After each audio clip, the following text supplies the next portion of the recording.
Olá a todos, chamo-me Maria João Ferro, sou a embaixadora da Wise Medic, uma plataforma de consultas online, sou psicóloga e esta é a primeira Wise Talk desta plataforma que tenho a honra de apresentar e convidei hoje para estar aqui comigo uma colega de psicóloga, a Sílvia Silva, que, para além de outras coisas, trabalha na área da perturbação do sono. Eu conheço a Sílvia já há alguns anos, é minha colega. Tirámos juntas a pós-graduação em terapia cognitivo-comportamental, temos uma base de formação semelhante, começámos as duas por trabalhar com crianças e com adolescentes na área do desenvolvimento e a Sílvia na área da psicologia clínica. E temos aqui algumas semelhanças em termos de percurso, mas uma das áreas que eu fui-me apaixonando por umas áreas, a Sílvia por outras, ao longo da nossa carreira, e uma das áreas que apaixona a Sílvia são as perturbações do sono, e que é uma das áreas que nós sabemos que na pandemia e no pós-confinamento consiste num dos pedidos de ajuda que nós temos em consultório. Para além, vem muito ligada ao transtorno da ansiedade, e eu achei que eu e a equipa da Wise Medic achámos que para um primeiro Wise Talk poderia ser muito importante falar destes temas e saber junto aqui da psicóloga Sílvia Silva quais é que eram os conselhos que ela daria a quem sofreu de perturbação do sono, de quem tem problemas dentro dessa área, e o que é que ela nos tem a dizer da sua experiência profissional. Olá Sílvia, obrigada por teres vindo. Obrigada. Eu que agradeço e é um prazer fazer parte da Wise Medic.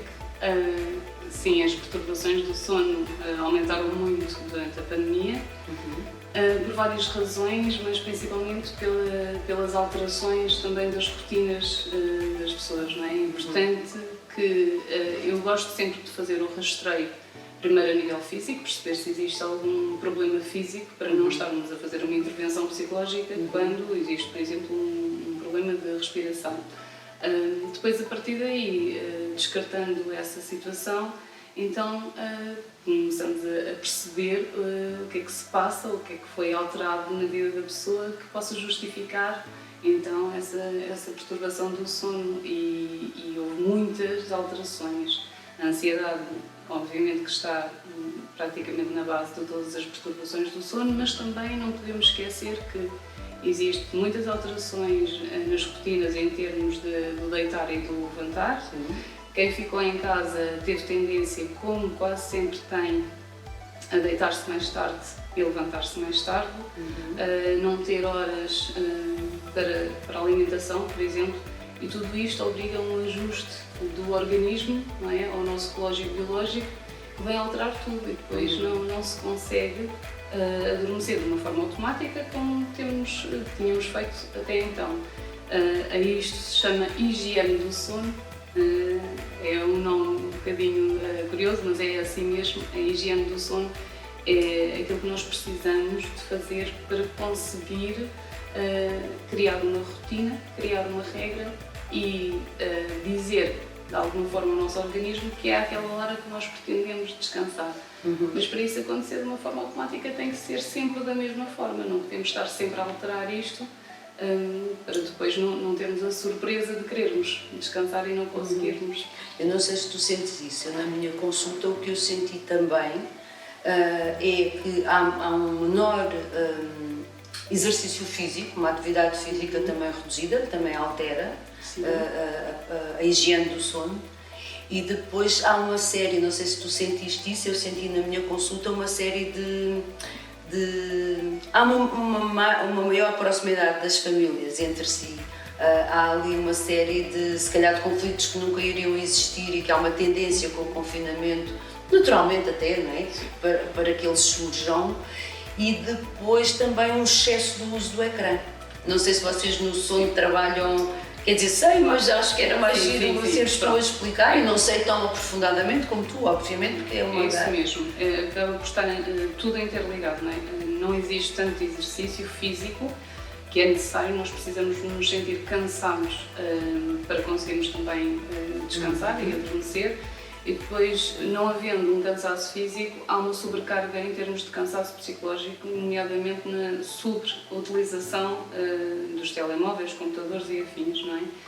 Em que fica difícil desligar. Há pessoas que vão para a cama ainda a mexer no telemóvel e não sabem, muitas delas, que nós só conseguimos desligar muito depois de termos desligado o aparelho. Não é só desligar o aparelho e nós desligamos também o nosso cérebro. Não é assim que funciona. E, portanto, principalmente estas duas situações juntas, o não descansar, o não se cansar fisicamente e haver muito maior cansaço, muito maior utilização então dos aparelhos, faz com que depois não se consiga adormecer, não é? Não há qualidade de sono. Nós, para termos qualidade de sono, precisamos de dormir profundamente, precisamos de sair do nosso sono de vigília, que é aquele em que nós não estamos ainda num estado inconsciente que nos permita descansar. E é isso que acontece quando usamos muito o computador ou o telemóvel. Nós, quando descansamos, a primeira meia hora, a primeira hora, nós não estamos a descansar profundamente.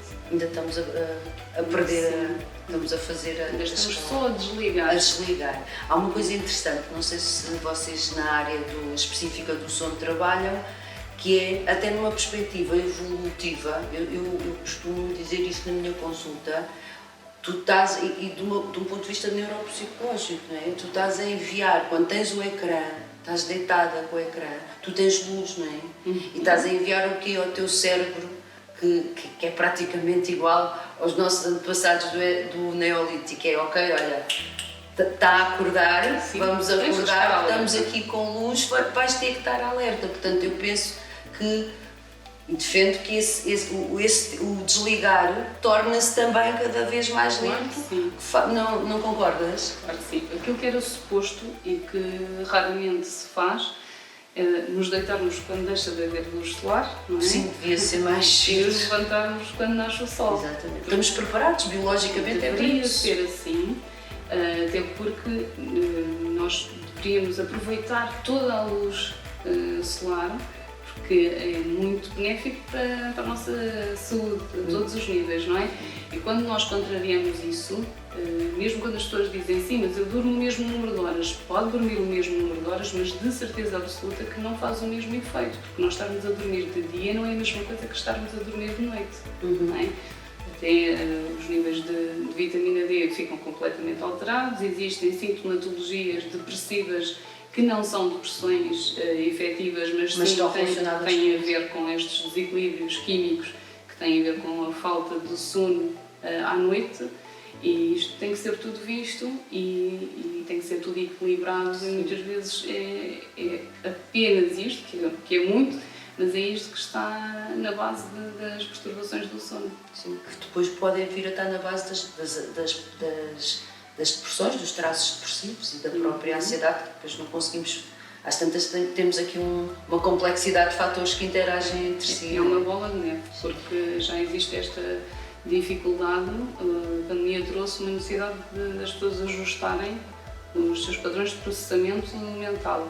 Depois, se não conseguem também descansar, então é aqui uma conjugação muito perigosa. Portanto, aqui a tónica que tu colocas no fundo não é só o número de horas que interessa, é quando é que elas se fazem e de que forma, associando o exercício físico e associando. O que é que tu achas das rotinas? Eu, na minha consulta, trabalho muito com os meus clientes a necessidade de termos rotinas e termos objetivos diários, de nos cansarmos mentalmente e fisicamente, no fundo. Eu até tenho algumas situações curiosas, porque, por exemplo, as pessoas que ficam desempregadas e que vão à consulta, a primeira coisa que eu lhes peço é para arranjarem uma agenda. Exatamente. E elas acham bizarro. Exatamente, mas é assim mesmo, não é? Porque é uma das razões porque as pessoas, quando estão desempregadas, ficam também mais deprimidas, é precisamente por isso. A partir do momento que se começam a alterar rotinas, estamos a obrigar o nosso organismo a um ajuste de horários diferentes. É uma informação diferente que está a ser transmitida. E, portanto, isto é o básico, não é? Nós cumprirmos rotinas, diminuirmos as horas que passamos no telemóvel ou ao computador, fazer exercício físico, cumprir os horários da alimentação e, de preferência, dormir cedo ou dormir durante as horas da noite e não nas horas de dia. Sim. E sobre a alimentação, eu costumo dar ali, as pessoas às vezes, por exemplo, estou-me a lembrar, antes de dormir bebo um cafezinho, fumo um cigarro e ainda como um chocolate. Se calhar estamos a obrigar o organismo a acordar, digo eu.